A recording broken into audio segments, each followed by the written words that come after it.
Olá, tudo bem, primeiro ano? Tudo certo, médio? Tudo bem? Bom, passando para trazer então um material novo para vocês. Eu dividi esse material, tá? Ele não é muito extenso, mas eu dividi, porque aqui na verdade ele fala de Império Bizantino e fala de muçulmanos também. Então tô levando aqui o Império Romano do Oriente, vou explicar como é que isso funciona. E eu tô indo até a página Cultura, beleza, tô indo até a página 435. Começa na 432, tô indo até a 435 e nas próximas aulas eu vou enviando o restante do material, tá? Saindo aqui dessa tela de apresentação, eu trago para vocês o nosso assunto, né? A gente vai falar de Império Romano do Oriente. A gente viu lá no finalzinho de Roma o Império Romano do Ocidente se desestruturando. Nós vimos lá as invasões bárbaras, né? Sendo os bárbaros tendo sua parcela de culpa, sim, os bárbaros invadiram, mas lá no final do material de Roma, tá? O que eu tô falando agora, pra gente fazer um link com essa aula de agora, tá? De hoje. Esse Império Romano do Ocidente vai se desestruturar sim, os bárbaros invadiram, os ostrogodos, os visigodos, alamanos, tiveram sua parcela de culpa, mas o próprio Império estava muito grande, o próprio Império estava com problemas internos, crise do escravismo, crise lá da colheita, o Império é muito grande, né? O próprio cristianismo também estava crescendo muito, o imperador meio que perdendo seu poder, perdendo sua força, né? Jesus foi crucificado nesse sentido, o cristianismo estava muito grande, a igreja vai estar muito poderosa nessa Idade Média, visto que a gente agora está aqui o nosso módulo. O nome do nosso módulo, o título é Oriente Medieval. A gente viu o Império Romano do Ocidente se desestruturando e o Império Romano do Ocidente caindo, essa queda entre aspas, né, porque ele não deixou de existir, mas essa desestruturação vai marcar o final da Antiguidade, vai marcar o começo da Idade Média, a gente está entrando então na Idade Média.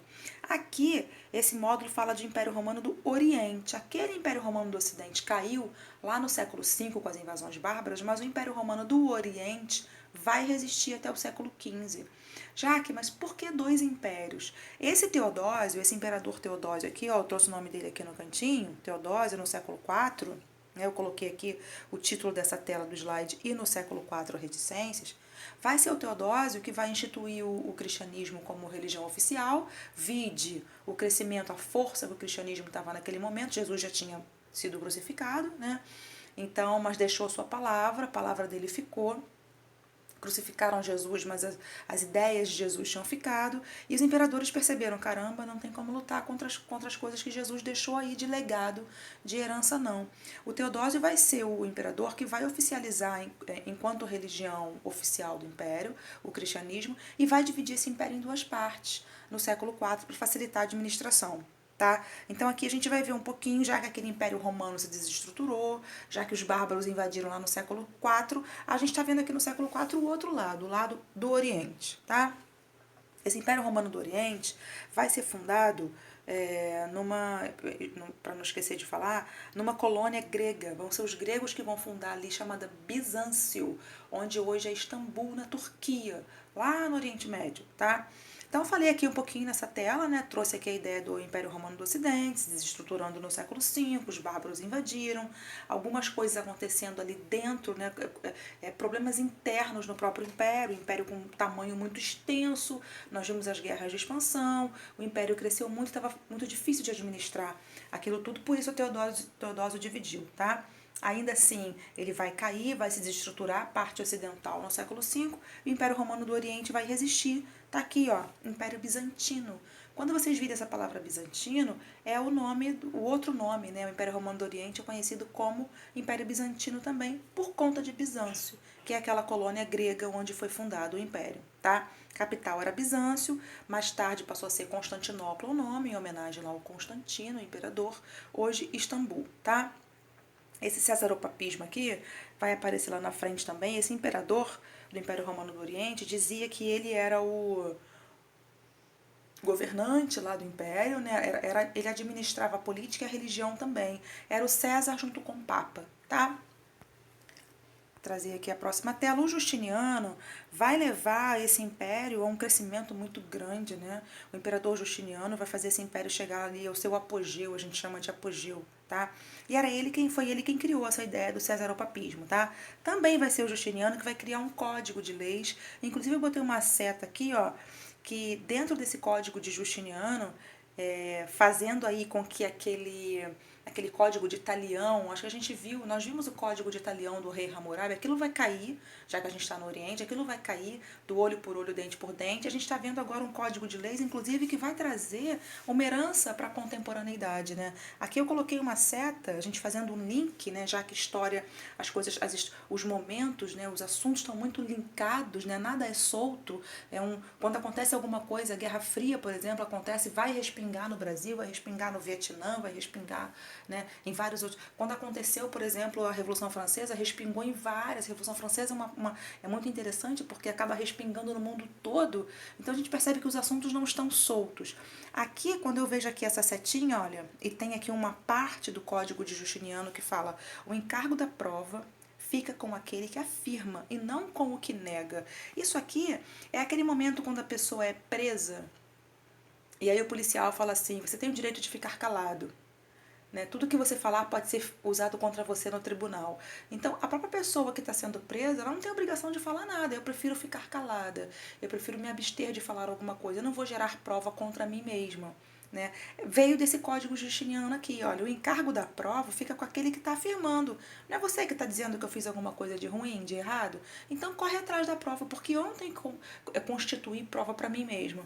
Né? Então é interessante a gente perceber como é que uma coisa de muito, muito, muito tempo atrás, lá do século V, do século VI, acaba refletindo aqui, né, na vida da gente, tá? Trago aqui a revolta de Nica. Essa revolta de Nica tá lá na página 434, aqui eu não paginei, mas vocês podem procurar, que vai acontecer no século VI. Esse Justiniano vai fazer esse império crescer muito, né? Mas mesmo assim, esse império vai estar com problemas de exploração, de pesados impostos, com aquelas pessoas que viviam ali, né, com as pessoas que viviam dentro do império, e o povo vai se revoltar. Nessa revolta de Nica vai ser um momento ali, vai ser a maior revolta do Império Bizantino, né, também conhecido como Império Romano do Oriente, frente ao imperador. As pessoas vão contestar o imperador, né, e a gente vai perceber um certo enfraquecimento, sabe? A população vai estar... vai ser massacrada ali diante das forças imperiais, tá? Passando para cá, a religião traz para a gente, na página 434, a religião traz o que a gente conhece como monofisismo e iconoclastia. Esse monofisismo, diferentemente, né, já que a gente está vendo aqui um culto em grego, né, diferente, numa igreja ortodoxa, a igreja também foi dividida, o cisma do Oriente vai trazer para a gente aqui essa igreja dividida, né, uma igreja ortodoxa grega e a igreja católica apostólica romana vai surgir aqui no século XI, né, até então não existia católica romana nem ortodoxa, existia o cristianismo como um todo. Os gregos, os bizantinos, né, a galera do Império Romano do Oriente, não acreditava na questão de Jesus ter... como é que a gente fala? Ser Pai, Filho e Espírito Santo, não acreditava quando a pessoa faz o sinal da cruz, em nome do Pai, do Filho e do Espírito Santo, a galera do Oriente não acreditava nisso, né? Acreditava que Deus era um só, ele não era Pai, nem Filho, nem Espírito Santo, ele tinha uma natureza divina e era um só, tá? A iconoclastia significa que o Império Bizantino, tá aqui, ó, era contra a adoração de imagens, de estátuas, de imagens de quadros de santos, eles eram contra isso, diferentemente da católica, que você vê lá um altar com vários santinhos e tal, tá? O cisma do Oriente, então, vai acontecer lá no século XI, quando essa igreja, vai haver um racha dentro da igreja, do cristianismo, dentro dessa cristandade, né? Dando origem aí à igreja ortodoxa grega, onde o chefe vai ser o patriarca, onde as missas vão ser em grego, e diferentemente da igreja católica apostólica romana, onde as missas são em latim, e quem controla ali é o Papa, tá? Trazendo aqui, eu vejo a queda do Império Bizantino, como lá os bárbaros invadiram, lá, quando eu falo lá Império Romano do Ocidente, Os bárbaros, ostrogodos, visigodos, alamanos, burgúndios, francos, os próprios vândalos, né, viviam à margem do Império Romano e vão brotar, vão invadir o Império Romano do Ocidente, aquele império vai se desestruturar no século V, a gente vai ver aqui no século XV o Império Bizantino, o Império Romano do Oriente caindo sob o domínio dos turcos otomanos. Essa palavra otomano vem de Ottoman. Ottoman era quem controlava, quem comandava ali os turcos, o líder dos turcos era o Ottoman, tá? A gente está no século XV.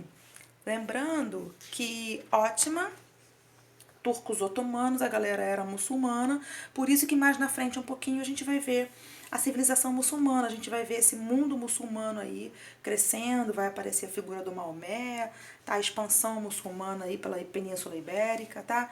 Mas vai ser mais pra frente um pouquinho, tá? Na próxima aula eu trago. Não tem exercício, a gente acaba fazendo os exercícios todos juntos depois, né? Na página 439 tem exercício, mas não vamos fazer agora não. Tá? Deixa eu completar o material. Na semana do 19, do dia 19, eu trago a continuação para vocês, tá? Se cuidem. Até!